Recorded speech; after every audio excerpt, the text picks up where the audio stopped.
اس دنیا سے چلا جایا کرتا تھا تو ہمیں جب سننے ملتا تھا کہ فلانا شخص ختم ہو گیا، فلانا شخص کی وفات ہو گئی، تو ایک عجیب سا ماحول بن جایا کرتا تھا۔ لیکن آج کا وہ وقت نہیں ہے۔ آج اگر آپ کسی بھی شخص سے پوچھیں گے کیا تمہارے سامنے کوئی شخص ختم ہوا، تو وہ ضرور بتائے گا کہ ہاں میرا پڑوسی ختم ہوا، ہاں میرا کزن، میرا رشتہ دار ختم ہوا، ہاں میں نے نیوز میں دیکھا فلانا ختم ہوا۔ موت عام ہو چکی ہے۔ آپ کسی سے بھی پوچھیں گے، ہر انسان کے پاس اس کا جواب ہوگا کہ ہاں فلانا شخص ختم ہوا ہے، ہاں فلانا انسان ختم ہوا، اس جگہ پہ ختم ہوا۔ تو کیا آپ ابھی بھی یہ سمجھ رہے ہیں کہ ہم جوان ہیں، ہم طاقتور ہیں، اور وہ جو لوگ ختم ہو گئے وہ کسی وجہ سے ختم ہو گئے؟ نہیں، اللہ سبحانہ تعالیٰ نے ان کا وقت مقرر کر دیا تھا، ان کا وقت مقرر تھا۔ اور کیا پتہ تمہارا میرا وقت بھی مقرر ہو، کیا پتہ یہ نیوز دیکھنے کے بعد آپ زندہ نہ بچیں، کیا پتہ یہ نیوز بنانے کے بعد میں زندہ نہ بچوں، کیا پتہ میں یہ اللہ کا جو پیغام آپ تک پہنچانا چاہتا ہوں ہو سکتا ہے یہ میں آپ تک پہنچا بھی نہ پاؤں۔ تو اسی لیے میں کہتا ہوں کہ ہمیں اللہ سبحانہ تعالیٰ نے دنیا کے اندر جس مقصد سے بھیجا ہے ہمیں اس پر دھیان دینا چاہیے، ہمیں اس پر عمل کرنا چاہیے، ہمیں وہ کام کرنا چاہیے جو اللہ کے احکامات کے مطابق ہو۔ اور میں آپ سے گزارش کرتا ہوں کہ آپ وہ کام کرو جس سے آپ اللہ سبحانہ تعالیٰ کو راضی کر سکو۔ آپ وہ کام کرو جو حضور صلی اللہ علیہ وسلم اپنی امت کو بول کے گئے تھے۔ اور جیسا کہ میں نے آپ سے کہا تھا کہ حشر کے میدان میں اللہ سبحانہ تعالیٰ ہر انسان کو اٹھائیں گے جن کو دنیا میں بھیجا تھا، اور سوال جواب ہوں گے، اور اللہ سبحانہ تعالیٰ طے کریں گے کہ ان میں سے کون جہنم کے ایندھن بنے گا اور کون جنت میں جائے گا۔ دین سے ہر چیز جڑی بھی ہے، چاہے وہ تمہارا کام کاروبار ہو، تمہارے ماں باپ ہوں، تمہارے بہن بھائی ہوں، یا دنیا کی کوئی بھی چیز ہو جس کو اللہ سبحانہ تعالیٰ نے پیدا کیا اس دنیا میں۔ اور دنیا کی ہر چیز دین سے جڑی ہے، اس کا مطلب ہرگز بھی یہ نہیں ہے کہ آپ دین کو چھوڑ کر صرف دنیا پہ دھیان دیں۔ اس میں چاہے پھر آپ کے ماں باپ ہوں، آپ کے بہن بھائی ہوں، آپ کی روزی روٹی ہو، یا کوئی بھی چیز ہو دنیا کی، آپ اگر یہ سوچیں گے کہ میں دین کو چھوڑ دوں، یہی کام کروں، تو آپ جنت میں ہرگز نہیں جا سکتے۔ جن کو تم اپنا دین سمجھتے ہو، تمہارے ماں باپ کو، تمہاری روزی روٹی کو، تمہارے بہن بھائی کو، تمہارے کھانے پینے کو، اور تمہاری دنیا کو، جس کو تم دین سمجھتے ہو، یہ کوئی بھی چیز تمہارے ساتھ نہیں کھڑی ہوگی وہاں پہ، کیونکہ ہم دین کے بارے میں جانے ہی نہیں کچھ، ہم نے دین کے بارے میں پڑھا ہی نہیں کچھ، ہم نے دین کے بارے میں سنا ہی نہیں کچھ، ہم کس موڑ پر آ کر کھڑے ہو گئے ہیں۔ جب کوئی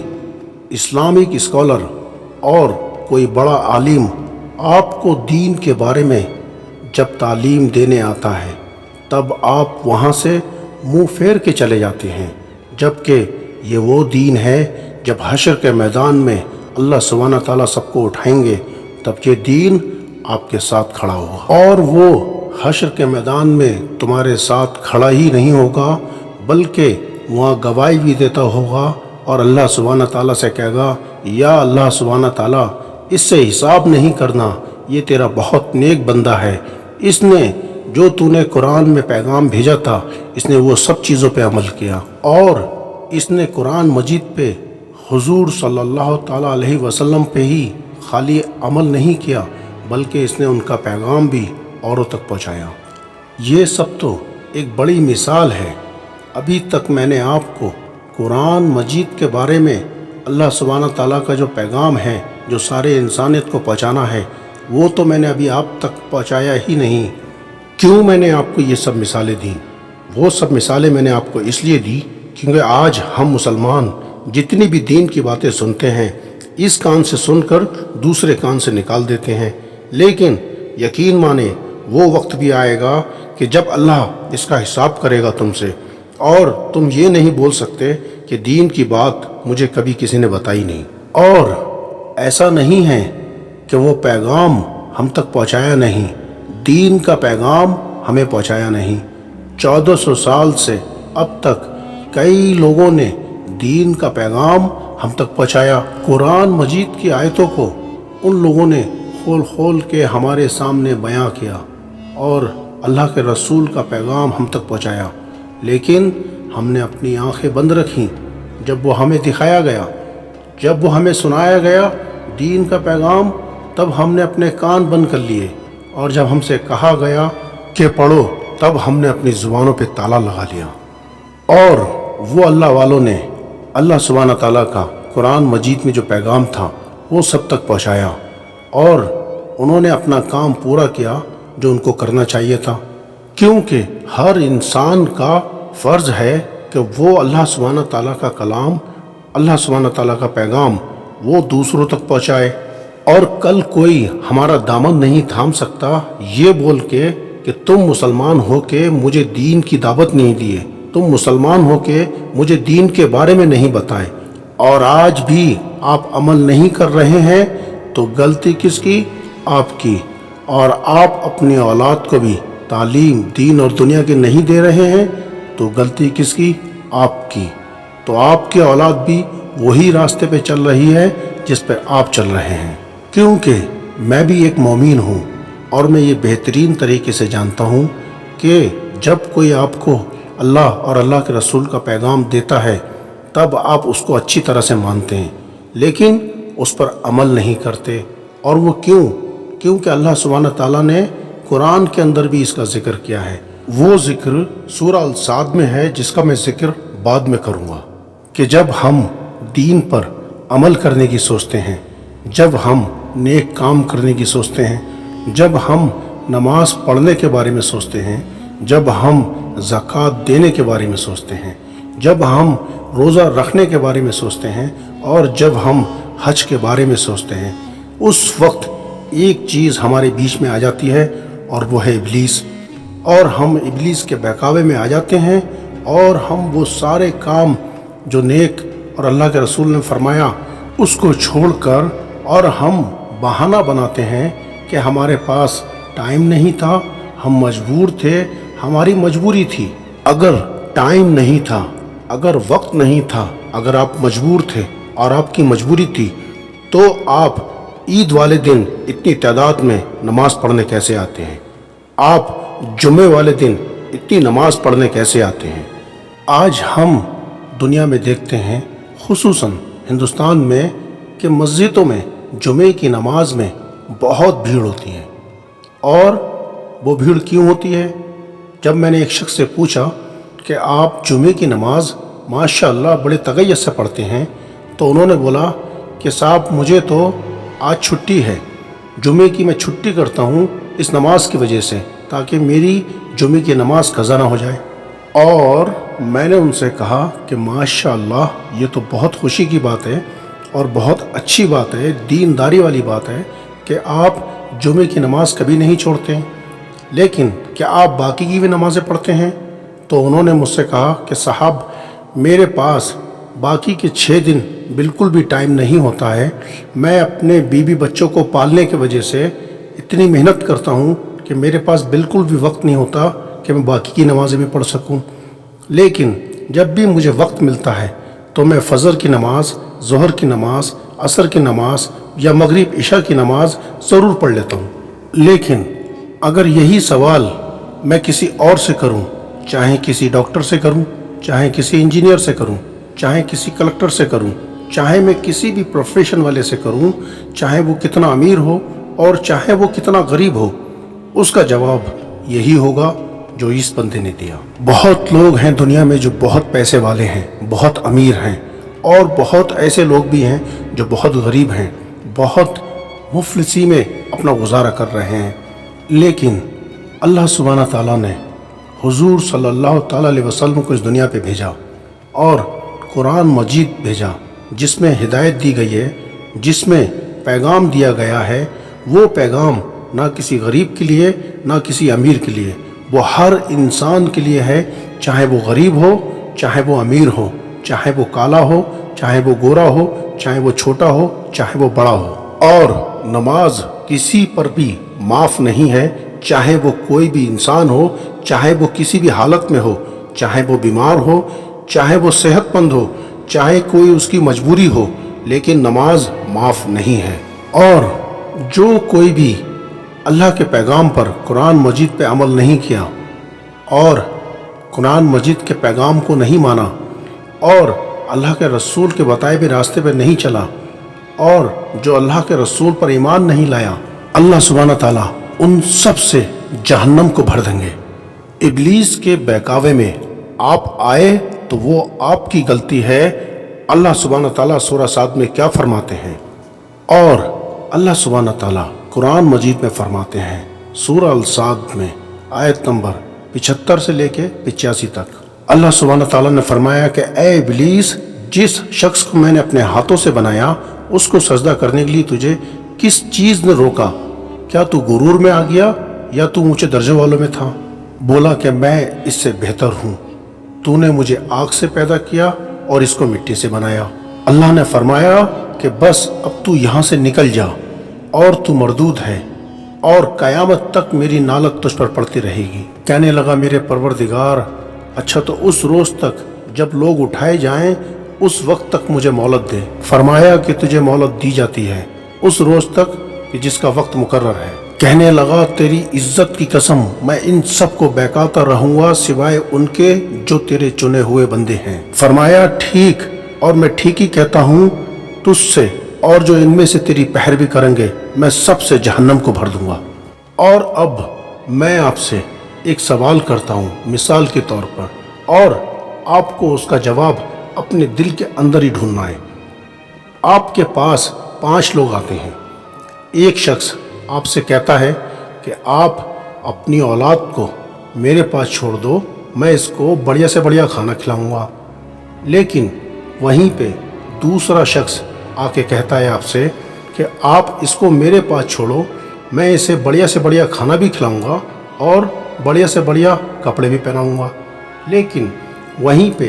تیسرا شخص اور آ کے کہتا ہے آپ سے کہ آپ اس کو میرے پاس چھوڑو، میں اس کو بڑھیا سے بڑھیا کھانا بھی کھلاؤں گا، بڑھیا سے بڑھیا کپڑے بھی پہناؤں گا اور اس کو ڈاکٹر بناؤں گا۔ لیکن وہیں پہ چوتھا شخص کہتا ہے کہ آپ اپنی اولاد کو میرے پاس چھوڑو، میں اس کو بڑھیا سے بڑھیا کھانا کھلاؤں گا، بڑھیا سے بڑھیا کپڑے پہناؤں گا اور اس کو ڈاکٹر انجینئر ہی نہیں بلکہ ایک بڑا سائنٹسٹ بناؤں گا اور اپنی کمپنی اس کے نام بھی کروں گا۔ لیکن وہیں پہ 5واں شخص آ کے بولتا ہے کہ آپ اپنی اولاد کو میرے پاس چھوڑو، میں اس کو دنیا کا بادشاہ بناؤں گا۔